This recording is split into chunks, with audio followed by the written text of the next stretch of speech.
Hello everyone! In this video, I'll show you how to make a multiple choice quiz in Google Forms. First, open Google Forms. Click the Google Apps icon in the top right corner. Then scroll down and select Forms.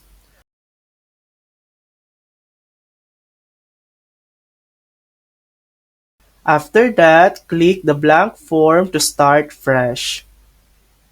Next, go to Settings at the top.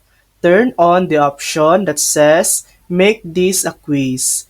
Here, you can also choose when to release the scores and set the default points for each question, like 1 point. Now, go back to questions. Type in your quiz title and you can add your description. Then your first question. Make sure the question type is set to multiple choice.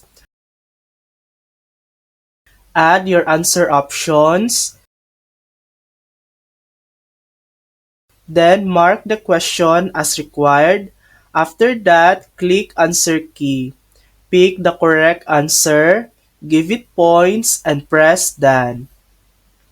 If you want to add more questions, just click the plus button on the right and repeat the same steps. Once you're done, click Publish at the top right. You can copy the link or send it directly through email to your students or friends.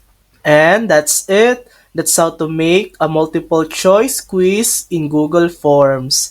Thanks for watching! If this video helped you, please like and subscribe for more helpful tutorials.